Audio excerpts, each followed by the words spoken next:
welcome to the PI Podcast, Political Insights for the Palaging Inis. I'm your host, Matt, and with me is my co-host, rising star who is a bit of a Machiavellian himself, Borge. Am I a bit of a Machiavellian? I can probably do it as a cosplay. I should do it in next Halloween. I hope you like my Willem Dafoe impression. It's not the best, but you know what? We'll edit that. It's almost. Okay, PI nyo, PI nating lahat, board share at your service. And yes, and this is a special episode because this wasn't really planned, but because the emergency and other people have been requesting us to talk about Machiavelli because if you watch the SMNI debates, Professor Clarita Carlos questioned Bongbong Marcos whether or not he was a Machiavellian, and he said, he studied him closely, and in a way he was. And the people were took to the internet saying, is he really? And then all of a sudden people started talking about it. People started saying, oh, he admits that he's an evil person. He admits he's a liar. He admits he's corrupt. And then some people are saying, no, Machiavellian just means he's doing what is necessary. So, and of course, people started making memes. People started all of a sudden, of course, going back to the translation of Mr. Borge, Anthony Borja here, who is a translator and scholar of Machiavelli. He translated it to Ang Principe. We've talked about it before. Yep. Even all the way to episode 2 when we talk about Marcos. Marcos was Senior was dictator. But before we talk about what it really is, and people have been really confused, and hearing a lot of things. So we want to try and set the record straight about what Machiavellian means and who is Machiavellian. What is he trying to tell us after all these years? Because it's not a new question. It's a very old question. But before we get into that, Borge, what do you think about the discourse right now, Machiavelli? You're right in the middle of it, I'm not really right in the. I've made my points, and my good mentor, Professor Contreras, also cited me in one of his episodes in Usapang Politica. So, and of course, reposted one of my posts. So not really in the middle, but I've been seeing a lot regarding social media, and I think it's an old problem, of course, but I'm not in a position to defend Machiavelli because as of now in the social media discourse, you have people vilifying him and you have people defending him. So I don't want to be there because the dead doesn't need any defense. What we need to do is to try to understand Machiavelli in line with even the vilifications, because the vilifications have their own sense of truth in it. Machiavelli's writing is that complicated, and that is why it is a classic, because it can produce polarized or polarizing conditions. And what I can see right now from the discussions is they are, to an extent, they're scratching the surface. Many would get the definitions of virtue right.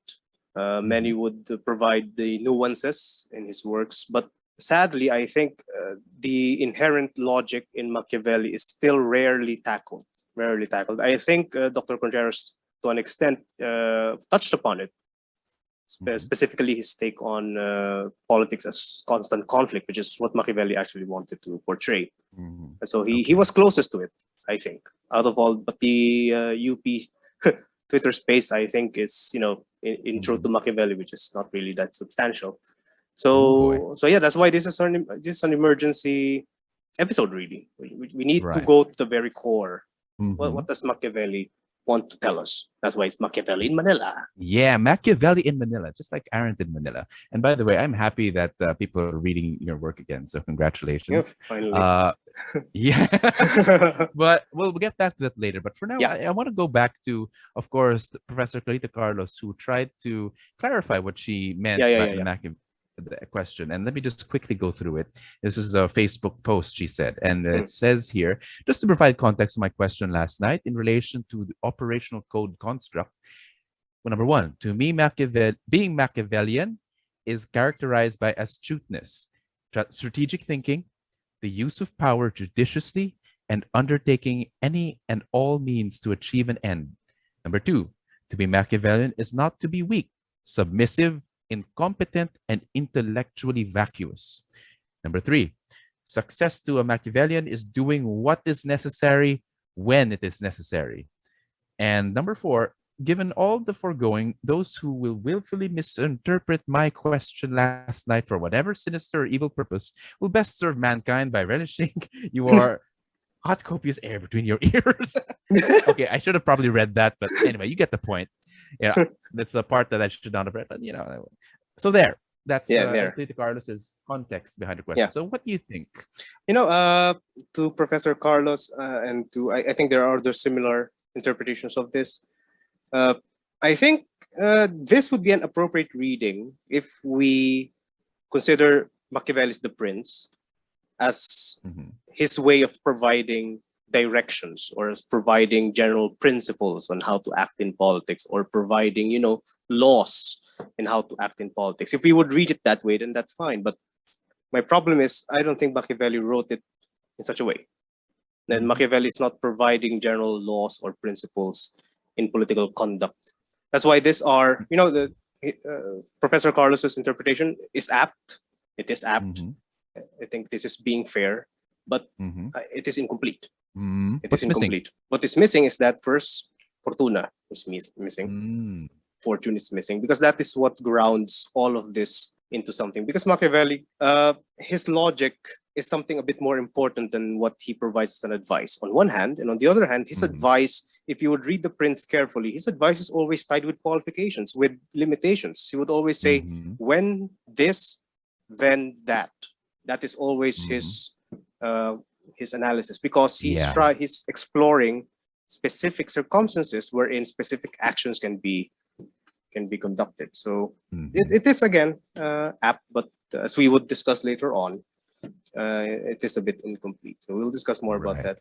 I'm just curious. Yeah. I'm just curious. When were you first exposed to Machiavelli? Well, I think that's also, and to relate to your frustrations with the way we read it, I think it's marketed in bookstores like fully booked, as usually it's usually The Prince, Bantam Classics, or there's usually other things like Machiavelli for corporates or businessmen, managers, and sometimes even it's like one in BBC that says that it is a handbook for leaders. It's a handbook for politicians, and it has been. That's what enamored me, and I picked it up, and it wasn't as straightforward, but it was interesting. It had a lot of historical examples, but like you said, it wasn't it wasn't straight laws like here's what you do. It's a lot of qualifications, as you said. So it's not, when you open the book, it's not that it's not straightforward. It's going through like a whole reach of history. I mean, this was written really a long time ago, and he actually studied further beyond that. So he's a historian even in early history compared to us.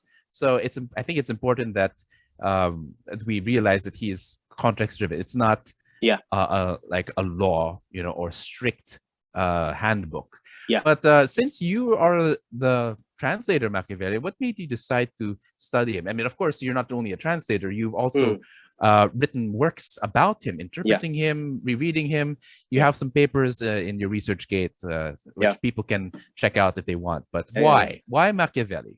Yeah, okay. Before that, he's not that straightforward. I would agree with that one. And why do people think that he's straightforward? And I think this is the danger, is that they are reading Machiavelli and trying to ask him what should be done. And that is what makes it look straightforward, even if it's not. So careful reading would give you that one. Anyway, why the hell did I continue studying Machiavelli? Again, he posits a problem, and the problem is national unification. That is, we'll explore more about that. But that is what the problem he posed. And I think I saw that problem as relevant to our country. That's why I kept on studying him. But the more I read The Prince and the more that I read the other works, especially the Discourses, the Art of War, even the Florentine history, it's more complicated. It's more complicated. Yes. And that's why I said that Machiavelli is not providing guidelines. He's not providing laws on how to act, because there are classics that actually do. And if you compare Machiavelli with the likes of, the Hanfeids or the Shunze, the Confucians and the legalists, the Confucians and the legalists would simply say, you must do this. No context. It's just, you must do this. It is an eternal law that you must do this in order for you to maintain your sovereignty. But for Machiavelli, he's context driven. He's a political historian. Right. I just put it that way. He's a political historian, which we would tackle soon enough.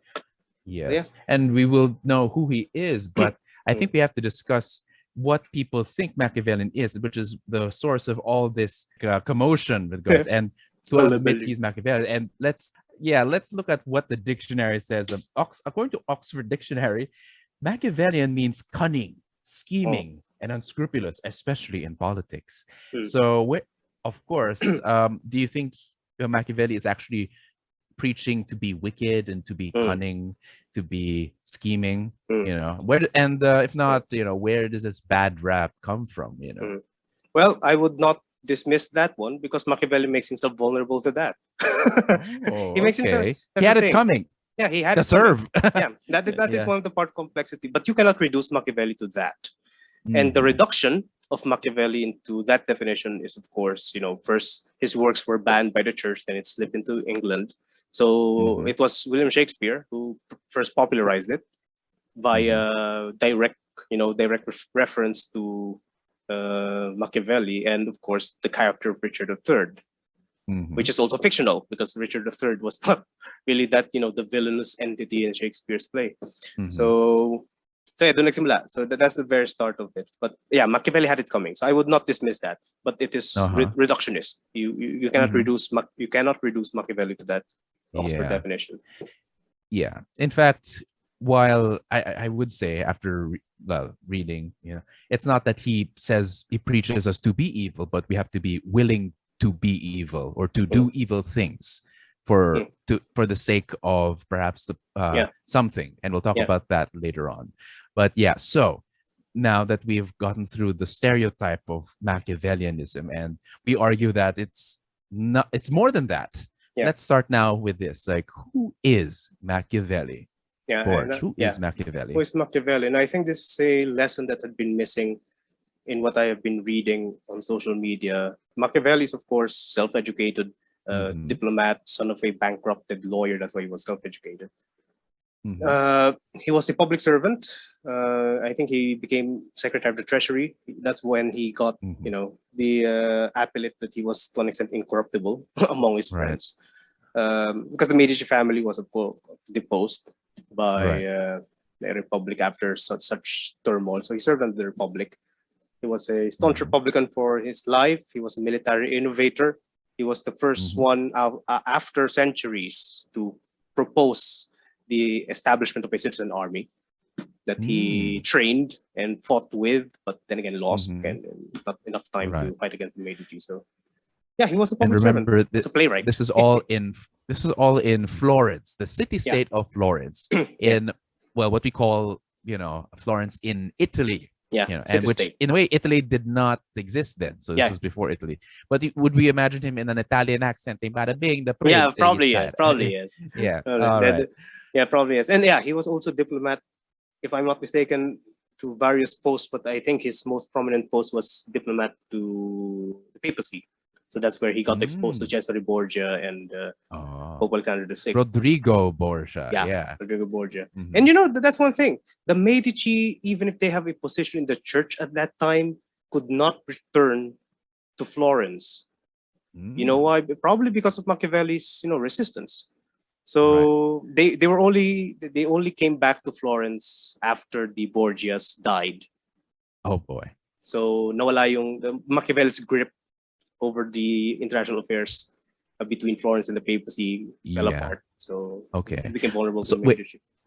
All right. And of course, this leads us to her famous works. But before that, I'm curious, you know, when Machiavelli was a politician who served in the city-state of Florence. What can you say about Florence? What kind of city was it during his time? Because usually we feel like Isko is of Manila, Digong was in Davao, you know, they're products of their city. And in a way, they helped make it what it is. So what is Florence to Machiavelli? Well, Florence, as quoting Machiavelli himself, he loved his city-state more than his own soul. That is from one of his letters to Francesco Vittori. Florence was a city-state. It was a republic in name during Machiavelli's childhood because it was dominated by one family, which is the Medici family, godfathers of the Renaissance, we would call it. But they were deposed. While Machiavelli was growing up, Florence was in relative turmoil because you have the theocratic revolt by the fanatic Girolamo Savonarola. He also cited him. So the one who is Savonarola and the bonfire of vanities, the one who burned every luxuries. So after Savonarola, it was replaced by an actual republic. So the Medici fled. So yeah, Machiavelli served under that republic. So it was Machiavelli lived through political flux, and that would explain his thinking, his logic. Medyo magulo. Yeah, magulo. So it was a city in turmoil when then again order was reestablished under the republic. Okay. So this moves on now to his most famous work, but not by no means his only work, which is The Prince, which he gave to Lorenzo de Medici as a gift. And in a way, it showed how, of course, a quote-unquote handbook or directions on how to wield power. And this showed historical examples. So, and of course, you translated it in Tagalog. So, first of all, what is The Prince? What is the most important message that we can get from The Prince? To run through it, because I actually want to go directly to Machiavelli himself. We cannot discuss The Prince without discussing the Discourses. So just a brief overview. The Prince was written after he was exiled, so he was tortured, then exiled. So it was him both, detoxifying. It was him detoxifying. It was him trying to get a job by kissing someone's ass, which is basically the enemy's ass, Lorenzo. So that explains. He's unemployed, so he needs a job. He wants to come back. He has a family to feed. So that's him detoxifying, trying to make sense of things. Because again, he's a Republican, yet when the Medici returned, the citizens that he served didn't fight that much against the return of the Medici. So he was disillusioned. So that's one. And again, it's his attempt to get a job because he needs one. But third, it is him outlining the Discourses. So the Prince cannot be read without the Discourses to an extent, because many of the main core ideas or core arguments in the Discourses were mentioned in the Prince.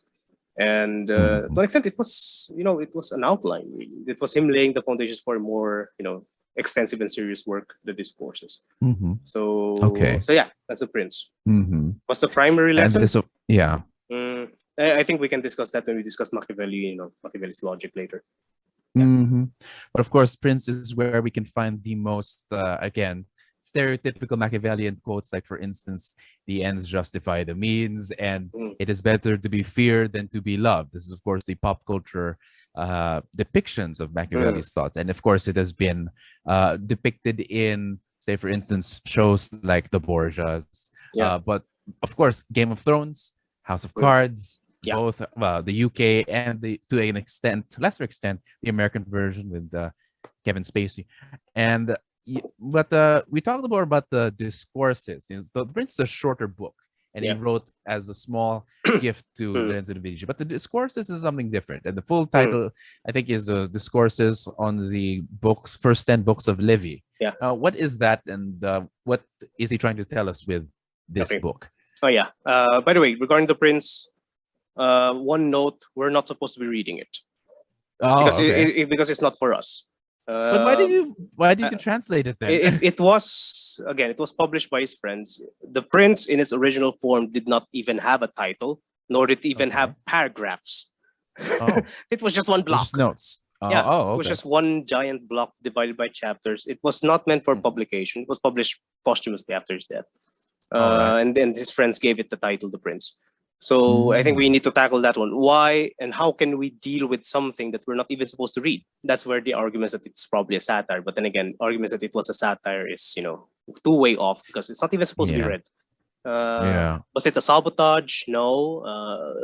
The interpretation by Gramsci and Althusser is that it's a political action for the part of Machiavelli. It was his way of trying to create a space for civic empowerment and good governance by convincing a prince. That was, their interpretation of it. But end of the day, we're not supposed to read it, but we are, so we need to make peace with that.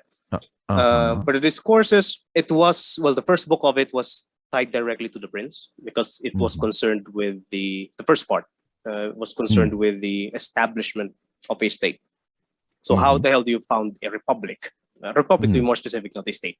How do you found a republic?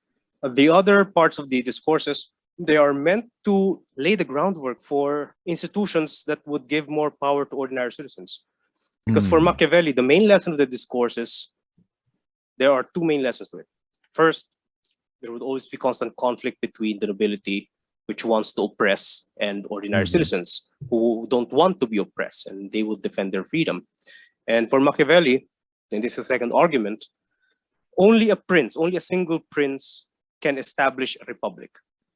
That is, that is his, based on his analysis of history and based on what the conditions at that time. So it was the prince, only a prince can establish a republic. And the prince should, of course, curb the nobility, if not eliminate them, while paving the way, while paving the way for civic empowerment. Because for Machiavelli, only ordinary citizens can be considered as guardians of the republic, not the prince, because the prince is, it's the prince as this absolute leader. It's only for one person. It's not supposed to be dynastic, and Machiavelli looked down on hereditary princes. So you really cannot make another, a son of a prince, a prince, because he would be, a cheap copy of the original. And Machiavelli would not give a republic to a cheap copy. That's why after a prince dies, it must be taken over by, a republican institutions. I think another translation or the figure you're talking about is not the prince, but the founder, who not only created and founded a state. And sometimes it's done by force and violence even. Like he talks about, I believe, Remus and Romulus, I think, the myth of Rome, and how it was done through the fighting of siblings and brothers. So only one. And only one may survive. So even then, even in the foundation, it talks about like sheer strength of will. There's something gendered about that, but that he admired a lot of leaders, like Cesare Borgia. I think we mentioned that, who was famous for killing his lieutenants just to show who's really in charge. But also gained in a way popularity from the people because his lieutenants were being overly violent. So and he was also a founder. Because his lands, even if he was the son of the Pope, his lands did not belong to the papacy. And that was their plan. So the papacy had their own lands. His father had their own lands, but he carved out, his own duchy. So we talked about the founder and how he admires a lot of these great leaders throughout history. He mentions many, and Cesare Borgia is one of them. But you mentioned that, of course, Discourses is about more for citizens, an active role for citizens. So according to Machiavelli, what do you think citizens should be like, as according to Discourses on Living? According to the Discourses, well, they should share in the virtu of a prince. The thing is with virtu, if a careful reading of Machiavelli, the virtu is not exclusive to a single person. And I think haven't seen this mentioned in many of what I've been listening and looking at in social media. Virtu is not exclusive to a single person. It can be shared by an entire community. That's why he talked about in The Prince, the virtu of Rome moved on to the barbarians, because they started hiring barbarians. That's why Rome fell. Because but what is this virtu? What is the virtu that should be shared by both citizens and by princes? So in a previous work, I tried to synthesize that one. So again, virtu could not be understood without fortuna, and I think it is time for me to go to the basic logic of Machiavelli's work. So okay, all of Machiavelli's major works, including his play, La Mandragola, The Princes, The Discourses, and again, let me repeat, I detest anyone saying that the Discourse is the only thing that matters for Machiavelli. No, The Prince, you really cannot have a complete grasp of Machiavelli without The Prince. So you need to have both The Prince and The Discourses. And tying them together is, first, Machiavelli did not provide directions, did not provide laws on how to act, because he provides us with a problem. And that problem is national unity.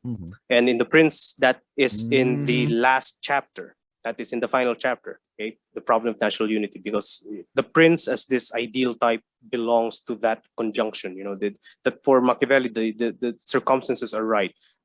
Italians are good, they are skilled, but they are ill-led. There is much chaos that requires order. There's a foreign invasion that must be repelled. There is a need for a nation state. And that is the great problem that Machiavelli posits. How can you establish a nation state? Which he converts into the problem of how can you establish and maintain a republic in the Discourses. So to that, he provides a problem, but the logic that what he provides us are not answers per se.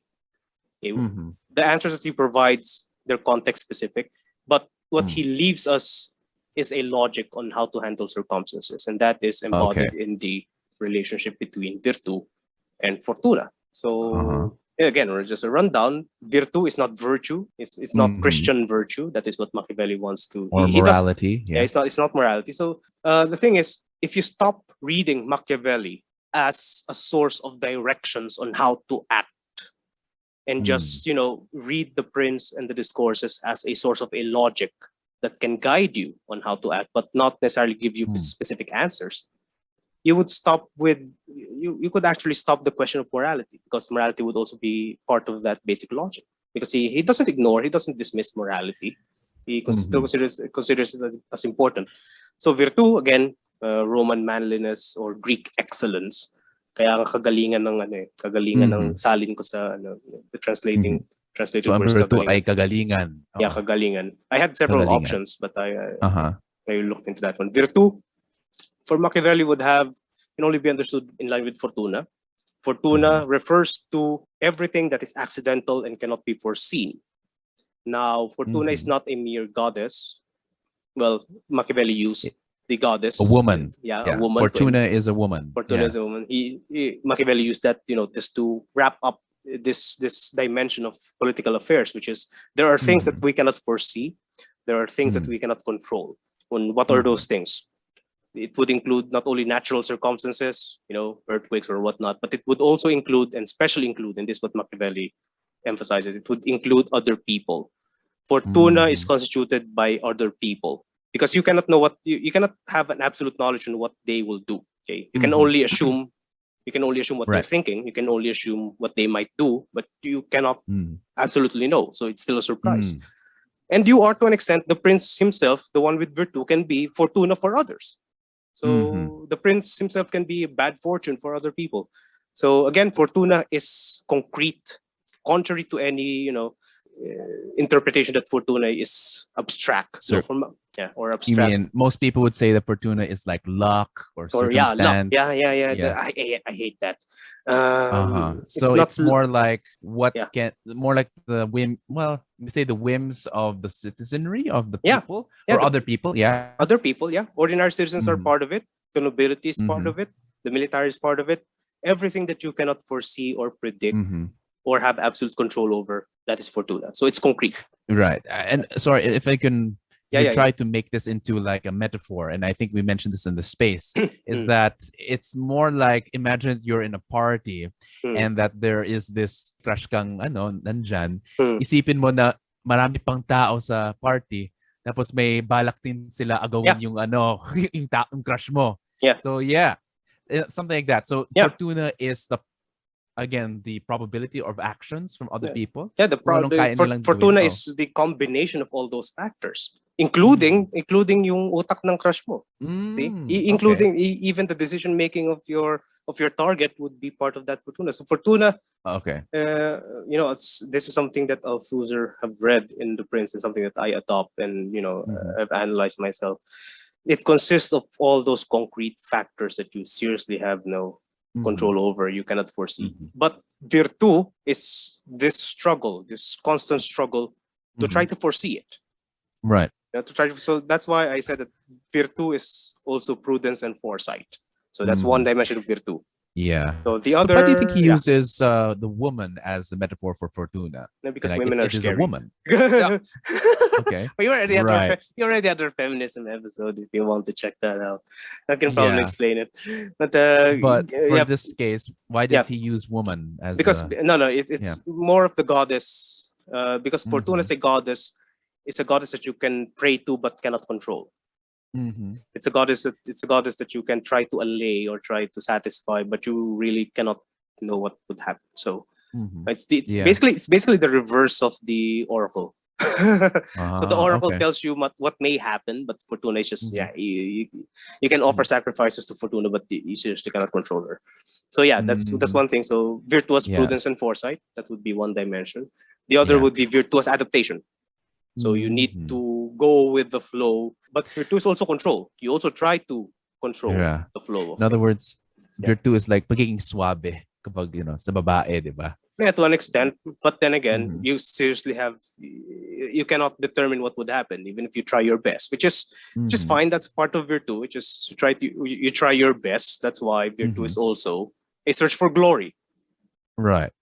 And so sometimes because like Fortuna is so unpredictable and you never know what you need to do, you have to be prepared to do things that are, not virtuous, or you'll have to lie, you'll have to commit violence, you'll have to we have to be, in a way, quote unquote, what most people were saying, evil, So I suppose this leads to our question then. So since you explained the basic dynamics of virtu, which is that having a proper dynamics and decisiveness and skill to handle Fortuna, who is an indecisive but powerful woman, what then does it mean to be a Machiavellian? Is that necessarily good or bad? I think the question is misplaced. Is there a good or a bad Machiavellian?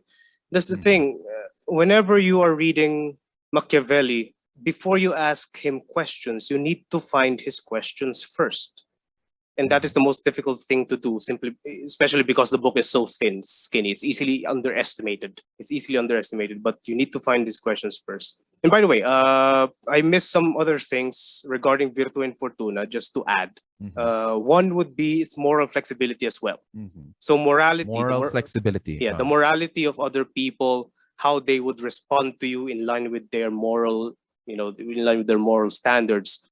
That's also part of Fortuna. Okay, so you have the people, the populi, the vulgo, they have very simple morals, so they would respond tenaciously to whatever you do.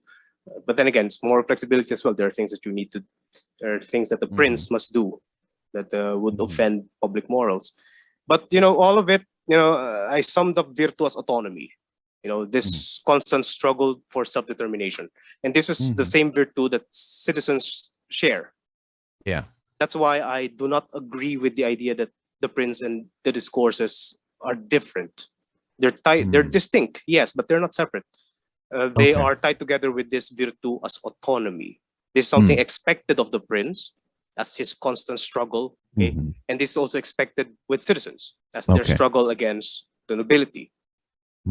Autonomy, so self-determination, being anticipative and being responsive, even searching for glory. Even citizens can search for glory. Citizens can be audacious. So yeah, those are my final. So that's the logic that Machiavelli gives us. Right. Virtu and Fortuna. So that with the problem of national, unity, this is the logic that you can follow in trying to answer that. So in other words, he doesn't talk about how to be good or how to be bad, but it's really how to sometimes even survive and solve problems. Yeah. And in this, I think we go to, regarding your question, why the hell did I say that it's misplaced? Is there a good or a bad Machiavellian? Why do I say that it's misplaced? Because people ignore one core argument that Machiavelli gives. And that is the very objective of his, the prince, which is to provide a description or an analysis of, quoting Machiavelli, la verità effettuale della cosa, which can be translated as the actual truth, or if you focus on effettuale, actual truth of the thing. If you focus on effettuale, it would refer to effective truth of the thing. So it's looking at things that actually have an effect on public affairs. And that is beyond, that is beyond good or bad. It is in the realm of, is it effective or is it ineffective? So yeah, I think the question is misplaced. But again, it's I don't blame them, because again, Machiavelli had it coming. Machiavelli had it coming because he does not ignore morality. He engages, he confronts, and he tackles or wrestles with the question of morality. That's why he had it coming. Yeah. In other words, there are times to be moral and there are times to be immoral. Yeah. So, but it all depends on what the situation demands for. What is, and what would be his guiding principle then? Like, to what end will he be flexible? What is the goal of the prince and the citizens. For the prince, regarding flexibility, regarding virtue, no, regarding moral flexibility, how far can you be morally flexible? Machiavelli cites the distinction between criminality and virtue. So there are leaders who are effective but does not have any virtue because simply they're criminals. Meaning they killed their fathers, they killed the innocent. He gave examples about that one. Unnecessary killing is what makes it inexcusable. Unnecessary. Sounds familiar. That means it's not demanded by the situation, yet they still did it. Because virtu is about engaging fortuna. It's about addressing what the circumstances require. So since it's no longer required, it's already criminal.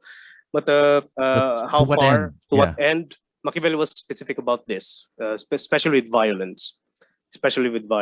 One must ensure that violence is swift, decisive, and strategic.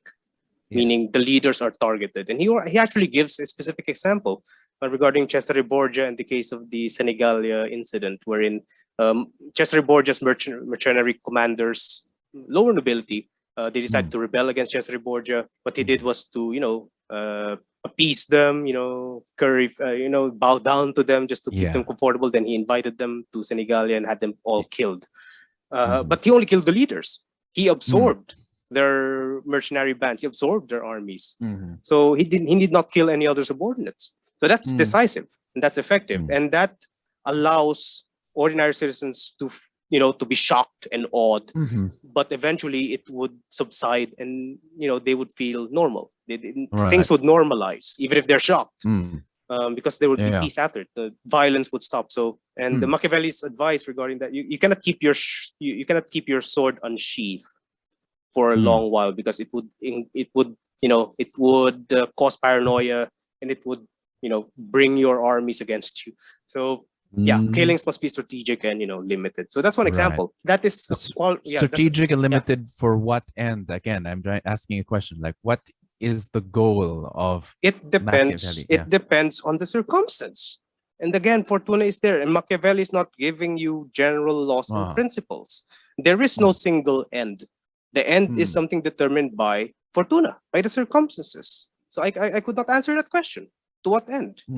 But he gives what can happen within certain circumstances. But he doesn't give you something, absolute. I think the most readings of the Prince would say it's to, again, keep power, or to maintain order.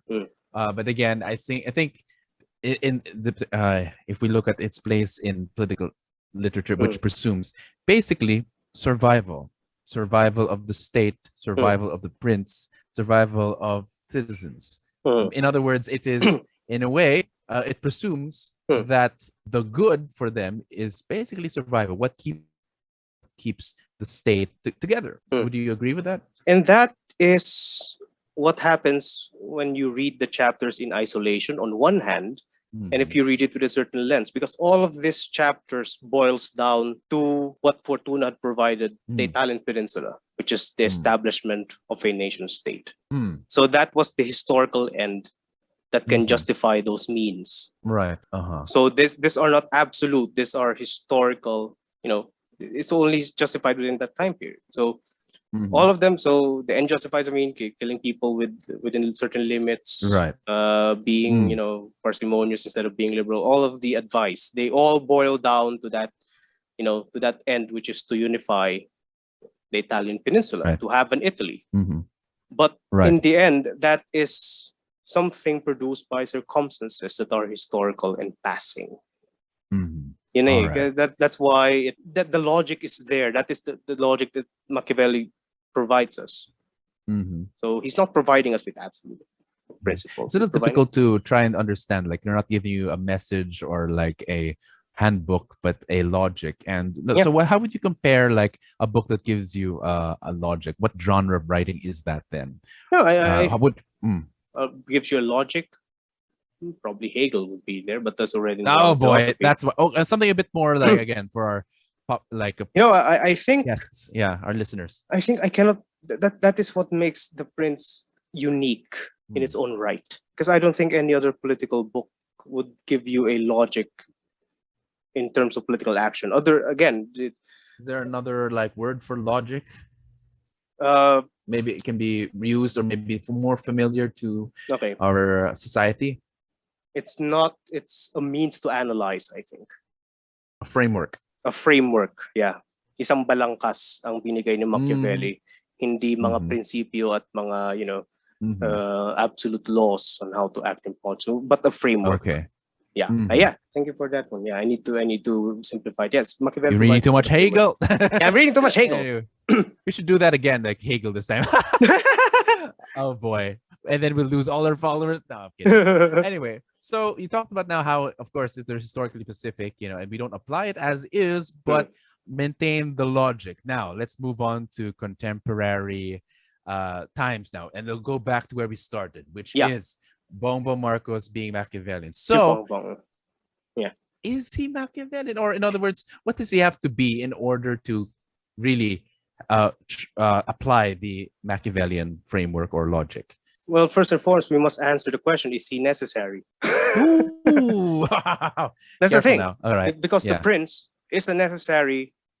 It's the prince. The rise of a prince during Machiavelli's time was for Machiavelli necessary because all the circumstances are there. So my question is Bongbong necessary? Well, again, to steal man. Apparently, his followers believe that he needs to be a strong leader to unite the nation the way his father did, or to continue what his father did. So in that sense, probably is he? But I would leave that question alive, as what Machiavelli would do. But I'm posing that question. So to our listeners, you need to ask that question first. Is Bongbong necessary? Second, what makes him necessary?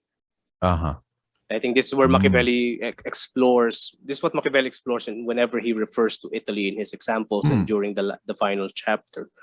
Again, he said that the Italians are, great as individuals, but they're not led properly. There's disorder, there is chaos, and there's foreign invasion. Hence, there's a need for a prince. So that's my question. What are the circumstances that makes Bongbong or whoever necessary? Well, if not Bongbong, then perhaps can you give an example in Philippine politics or history who are probably Machiavelli? Well, who try to be Machiavellian and are also successful, or are also necessary to an extent. Or also necessary. One would be Bonifacio would be there. Oh, okay. Bonifacio. The historical circumstances were ripe for his emergence. He was a founder of a movement. So there's again, the Filipinos are pissed off at the Spaniards. So I think the circumstances were made by Rizal to an extent, but also by the Spaniards and their continued. What is the Fortuna that faced Bonifacio, that necessitated Bonifacio? That is the Fortuna that was created first by failures in reform by former Spanish governors general. So there were failures in reform. The church kept its power, even if there were. So Filipinos were introduced to the possibility that, oh shit, things can change. But again, the church stopped those reforms. Then you have the propaganda movement who made it, who fueled the fire. Then you have the continued repression and oppression of Filipinos by Spaniards. Reminds me of Question of Heroes. It's like it's not just one thing. It's so there are many circumstances that have allowed the rise of the likes of Bonifacio, and I think he took that chance. So Fortuna was with him, but again, Fortuna as it is, one part of Fortuna that bit him in the ass is the nobility. So that's while one he thing. Pushed back against it, he was eventually overcome by the because nobility. Because that's the logic of Machiavelli. The one with Virtu, may they be citizens, may they be princes, they would always be uncertain. What their actions would always have uncertain results. They can try to make it certain, they can struggle to make it certain, but it would always have uncertain results. And end of the day, Fortuna is more powerful than Virtu. Okay. Yeah. But we should try. Yeah. But we should try. Yeah. And history is driven by that. It's funny. I just can't help but think that right now the narrative of the Bongbong Marcos's followers is Bongbong in struggling with the oligarchy, which they've dubbed Dilawan, and it's a regime, yung mga Aquino, etc. So that's an interesting parallelism. They're trying to make him look Machiavellian, quote unquote. suppose another example, yeah, like Mabini, who also like Machiavelli was a scholar. He had a lot of examples in history, had wrote things in exile, but ultimately failed and was failed by the nobility, the elites. So that struggle with elites is, I think, common with Machiavellians. What about someone more closer to contemporary times? Would you know any politician that might be close to being Machiavellian in that sense?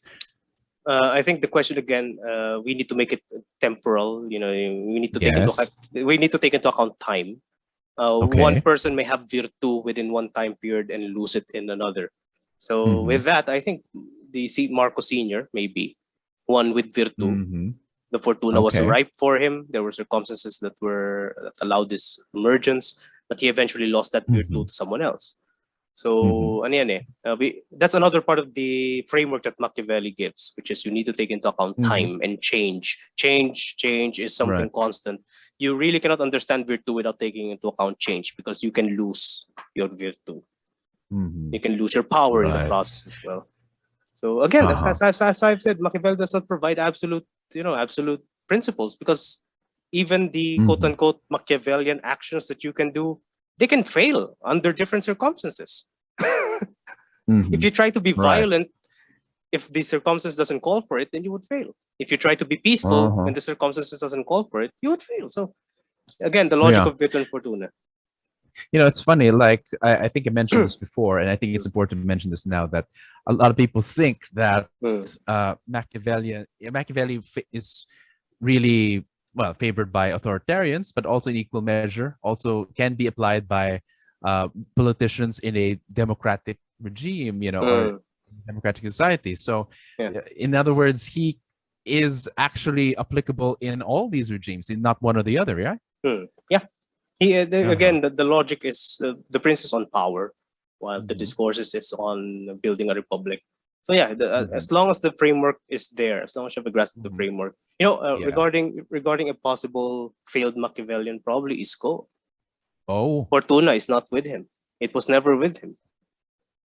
Timing. But he was audacious enough. He had virtu. He was audacious enough. But Fortuna, he I think he's like Cesare Borgia. So sayang. What about Lenny? Do you think she can be Machiavellian? Again, the next question is she necessary? Well, of course, we're supporters, yes, but let's presume that and see, is she Machiavellian? Machiavellian in terms of being aligned with circumstances. Does the circumstances call for a Lenny?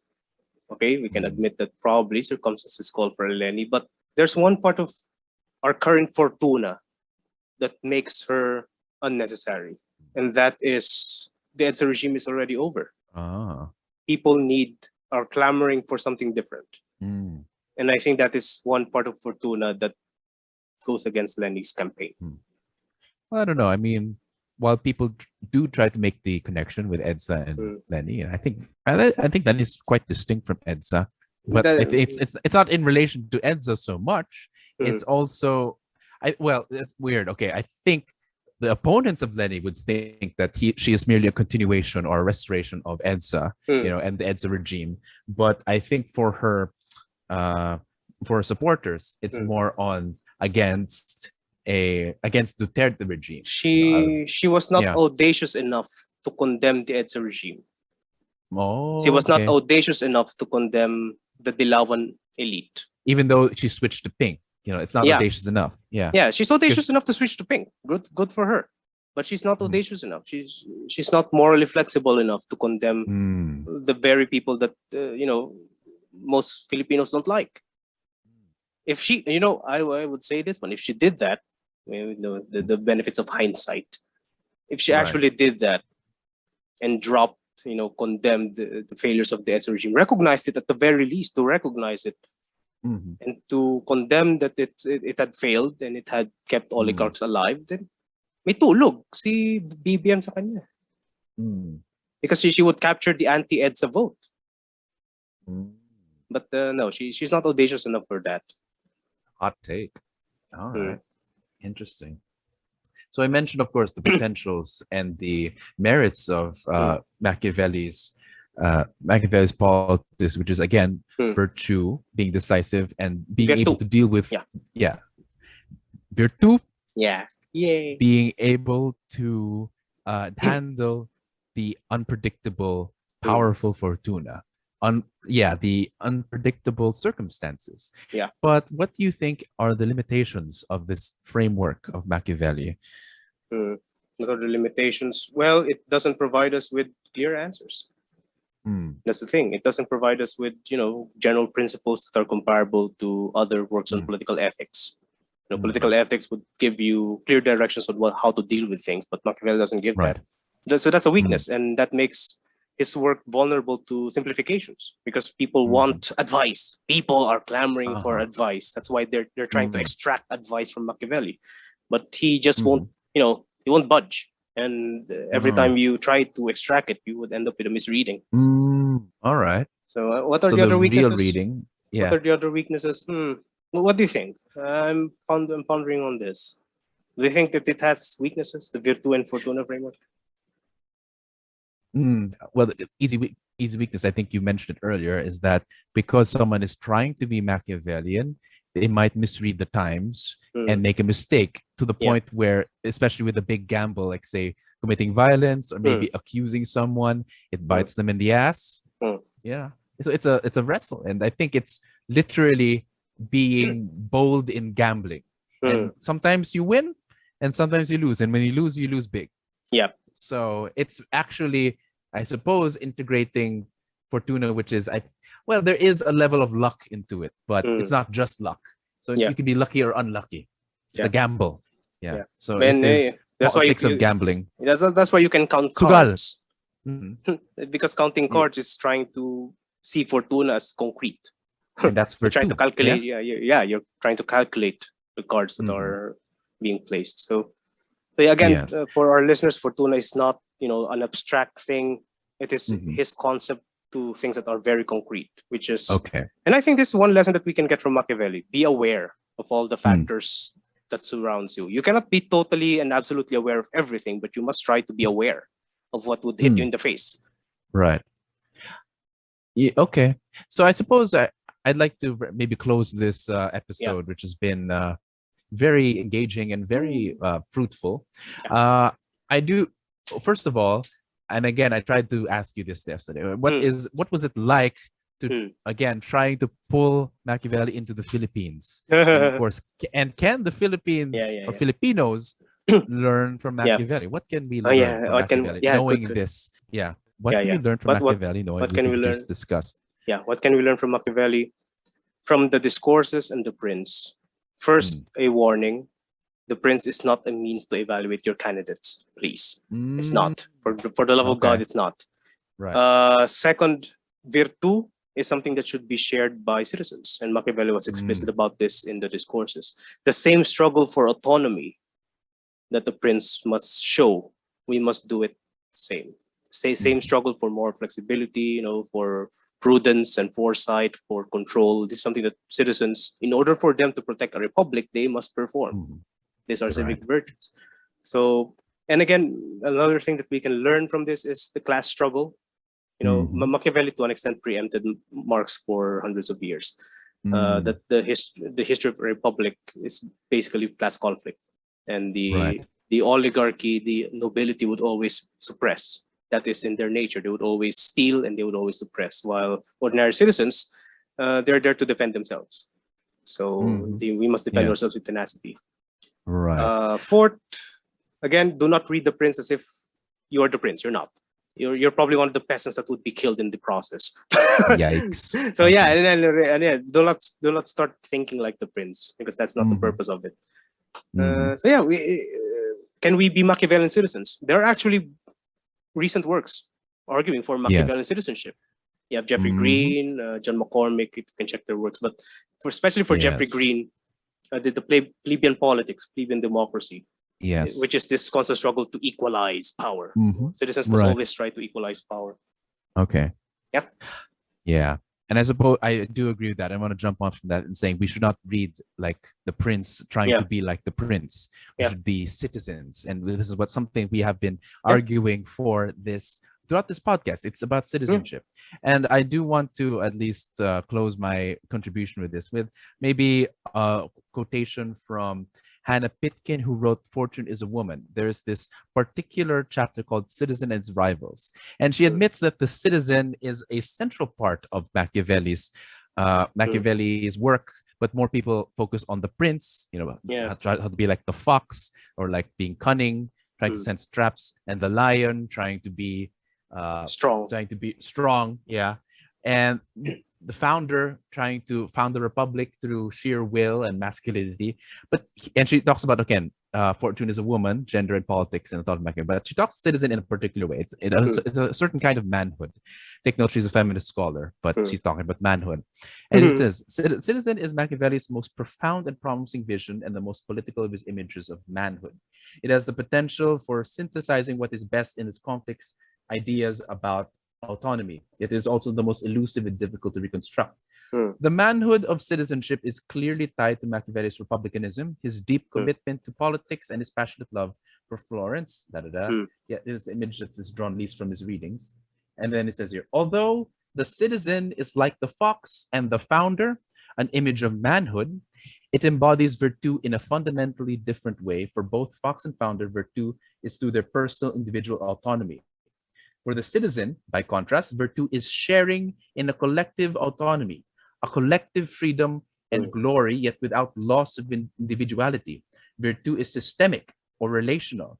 Thus, it is not merely compatible with, but logically requires interaction in mutuality with others, with like oneself.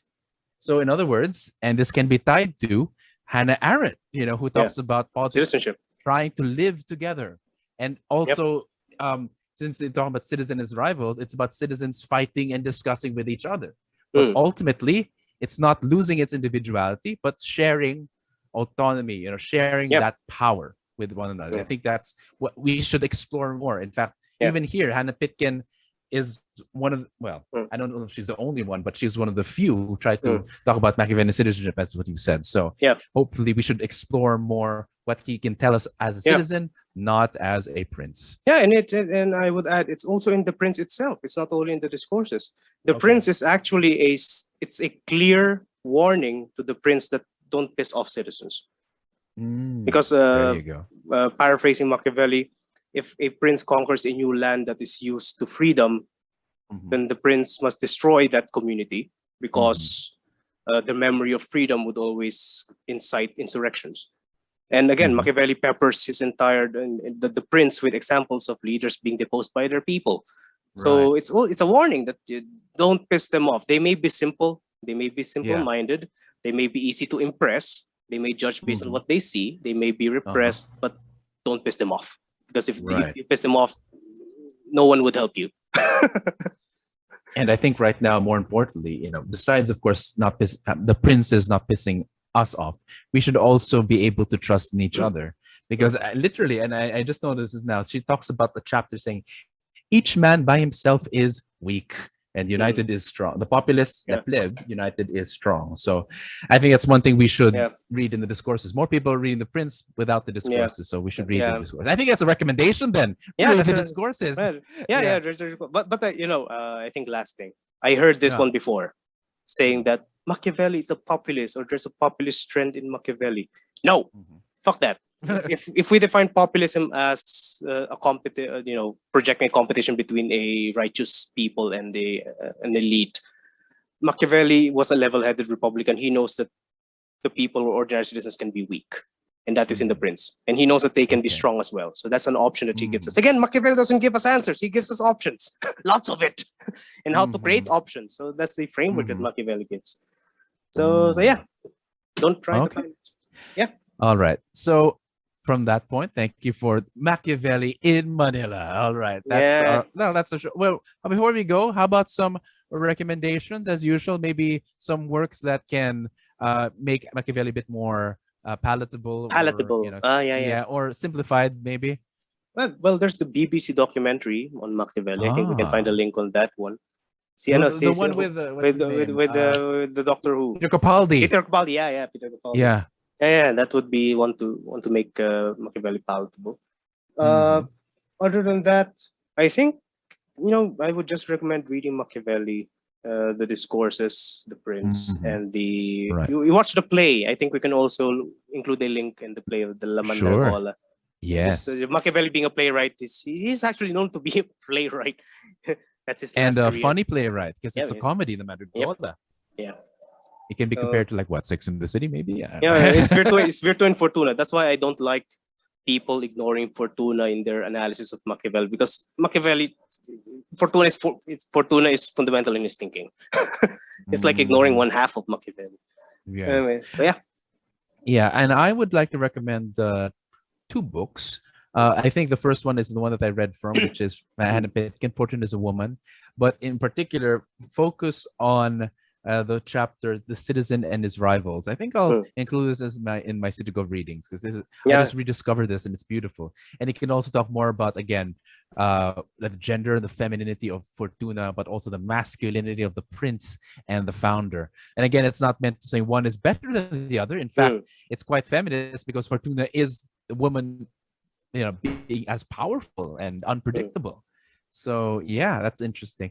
And I think another one, it's called Thoughts on Machiavelli by Leo Strauss. One quote that is quite resonant here in this podcast is, you can summarize this: one cannot see the true character of Machiavelli's thought unless one frees himself from Machiavelli's influence.